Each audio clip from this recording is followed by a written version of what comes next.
Hello नमस्कार दोस्तों, मैं अमन कुमार अपने यूट्यूब चैनल पर आपका स्वागत करता हूं। आज हम आपको पढ़ाएंगे ऊष्मा स्थानांतरण तथा ऊष्मा चालन की कितनी विधियां होती हैं और उनकी परिभाषा भी आपको बताएंगे साथ ही साथ। तो यदि आप हमारे चैनल पर पहली बार आए हैं तो चैनल को सब्सक्राइब करें तथा बेल आइकन को भी दबा दें, जिससे आगे आने वाली नोटिफिकेशन आपको मिल सके। तो चलिए बिना देरी करते हुए हम आपको बताते हैं कि ऊष्मा स्थानांतरण किसे कहते हैं और इसकी कितनी विधियां होती हैं और उनकी परिभाषा उदाहरण के सहित समझाएंगे आपको। तो ऊष्मा स्थानांतरण आता है सबसे पहले। तो ऊष्मा स्थानांतरण मतलब ऊष्मा को एक स्थान से दूसरे स्थान पर भेजने की क्रिया को ऊष्मा स्थानांतरण कहते हैं। तो ऊष्मा, इसकी परिभाषा क्या होगी? ऊष्मा का एक स्थान से दूसरे स्थान पर जाने की क्रिया को ऊष्मा स्थानांतरण कहते हैं। ऊष्मा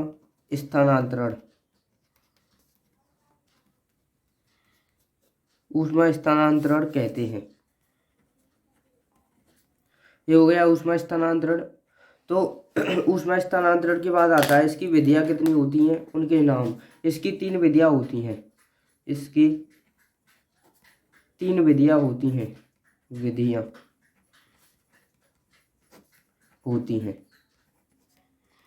ऊष्मा स्थानांतरण की तीन विधियां होती हैं। इसमें तीनों विधियों में नंबर फर्स्ट आती है चालन, नंबर सेकंड आती है संवहन, नंबर थर्ड आती है विकिरण।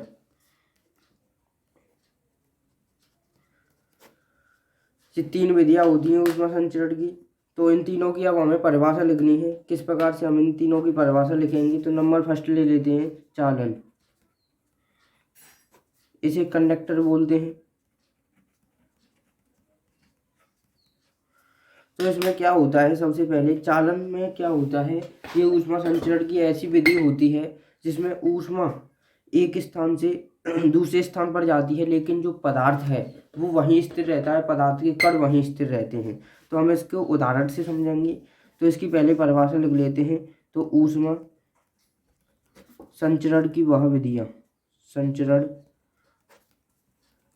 विधि जिसमें ऊष्मा एक स्थान से दूसरे स्थान पर जाती है,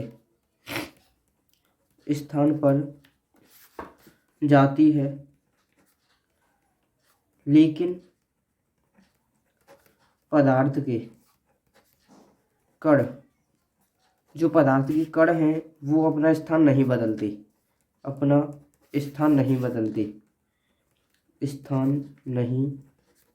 हैं, चालन कहलाती है। जैसे अब हम इसको उदाहरण से समझेंगे। जैसे जिस प्रकार से हमारे पास ये लोहे की छड़ है, ये यहाँ गैस सिलेंडर चूल्हा लगा हुआ है, इसमें से इसे हम अब गर्म करेंगे। ठीक है, तो हमें किस प्रकार से गर्म करना है इसे हम समझेंगे। इस प्रकार से ये गर्म हो रही है, मान के चलते हैं ये गर्म हो रही है। तो इसमें क्या होगा कि ऊष्मा यहाँ से गर्म होगी, यहाँ से गर्म होगी है, लेकिन क्या होगा कि ये विपरीत पीछे की तरफ भी ऊष्मा पहुँच जाएगी, यहाँ भी ऊष्मा पहुँच जाएगी, यहाँ भी गर्म हो जाएगी ऑटोमेटिकली। तो इसमें क्या होता है कि ऊष्मा एक स्थान से दूसरे स्थान पर जा रही है, लेकिन पदार्थ के जो कण हैं वो अपने स्थान पर रहते हैं। तो ये चालन कहलाती है। चालन के बाद आती है दूसरी विधि संवहन। नंबर 2 आती है संवहन। अब संवहन में क्या होता है, इसमें चालन में तो ये हुआ था कि ऊष्मा एक स्थान से दूसरे स्थान पर गई थी। चालन में क्या होता है, ऊष्मा स्थिर रहती है, पदार्थ एक स्थान से दूसरे स्थान पर चला जाता है। तो इसमें इसी प्रकार से होता है ऊष्मा संचरण की वह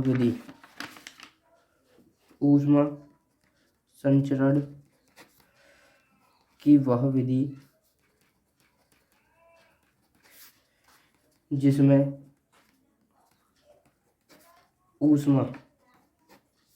जिसमें ऊष्मा स्थिर रहती है, लेकिन पदार्थ के कण एक स्थान से दूसरे स्थान पर चले जाते हैं तथा उनके स्थान पर नए कण आ जाते हैं।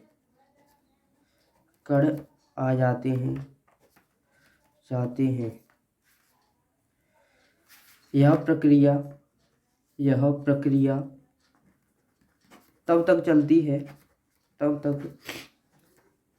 है जब तक संपूर्ण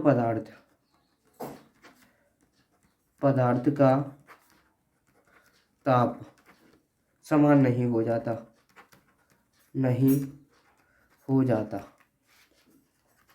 तो ये ऊष्मा संचरण की दूसरी विधि आती है। ऊष्मा स्थानांतरण की दूसरी विधि आती है जिसे हम संवहन के नाम से जानते हैं। तो ये संवहन की परिभाषा हमने बनाई है कि ऊष्मा संचरण की एक ऐसी विधि जिसमें ऊष्मा तो स्थिर रहती है। जैसे हमारे पास मान लिया ये इस प्रकार से हमारे पास एक बीकर है, ठीक है। इस प्रकार से ये बीकर है, यहाँ नीचे गैस का चूल्हा लगा हुआ है। इस प्रकार से ये इसमें से हम अभी ऊष्मा देंगे इसमें, तो ये इस प्रकार से ऊष्मा जा रही है इसमें, ये गर्म हो रहा है इस प्रकार से। तो अब क्या होगा इसमें, जब ये गर्म होगा तो इसमें हमने मान लिया जल भरा हुआ है, हमने इसमें जल भर दिया है, वाटर या कोई भी लिक्विड भर दिया है, चाहे दूध, पानी, जो भी है। तो इसमें क्या होगा, सबसे पहले देखेंगे हम, जब इसको हम गर्म करेंगे तो थोड़ी देर तो ये गर्म होगा। ये थोड़ी देर गर्म होने के बाद इसमें क्या हो जाएगा, इस बीकर में ये जल है वो ऊपर पहुंचने लग जाएगा, मतलब थोड़ी ऊपर उछलकर इधर साइड में आता जाएगा इस प्रकार से, और इसके स्थान पर नया आ जाएगा। ये इस प्रकार से जो फैलता है, देखा होगा जब आपने पानी गर्म किया होगा ज़्यादा खोलने के बाद ऐसा ही होता है। तो इसमें क्या होता है कि पदार्थ का जो ताप है वो तो स्थिर रहता है यहीं की, लेकिन जो कण है पदार्थ के वो बदल जाते हैं, एक स्थान से दूसरे स्थान पर चले जाते हैं कण, लेकिन उसकी जो ऊष्मा स्थिर रहती है ये संवहन कहलाती है। संवहन के बाद नंबर 3 आती है, नंबर 3 विकिरण जिसे कहते हैं रेडिएशन आती है। इसमें क्या होता है, ये तो इसमें माध्यम की आवश्यकता नहीं होती, इस विधि में माध्यम की आवश्यकता नहीं होती है, ये बिना माध्यम के ही हो जाती है। तो ऊष्मा संचरण की वह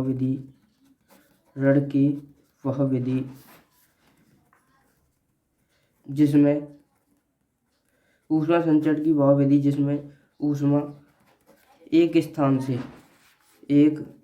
से दूसरे स्थान पर सरल रेखा में गति करती है। और इसके लिए जो सबसे महत्वपूर्ण है वो इसके माध्यम की आवश्यकता नहीं होती है। इसके लिए किसी माध्यम की आवश्यकता नहीं होती है, किसी भी माध्यम की आवश्यकता नहीं होती है। तो ये विकिरण में क्या होता है, जैसे इस प्रकार से मान लो ये हमारे पास सूर्य है, सन, ये सन है,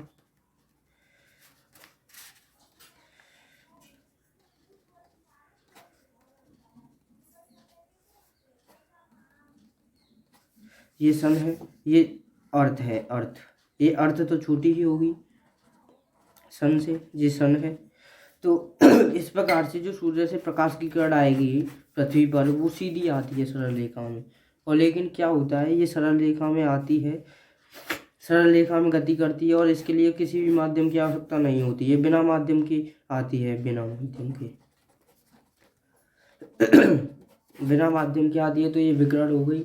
आशा करता हूँ ये ऊष्मा संचरण की आपको तीनों विधियाँ समझ में आ गई होगी। ऊष्मा स्थानांतरण किसे कहते हैं, इसकी तीनों विधियाँ चालन, संवहन और नंबर 3 विकर्ण, तीनों समझ में आ गई होंगी, इसके एग्जाम्पल भी समझ में आ गई होंगी। तो यदि आप चैनल पर पहली बार आए हैं तो चैनल को सब्सक्राइब करें तथा अन्य दोस्तों को भी इस चैनल के बारे में बताएं।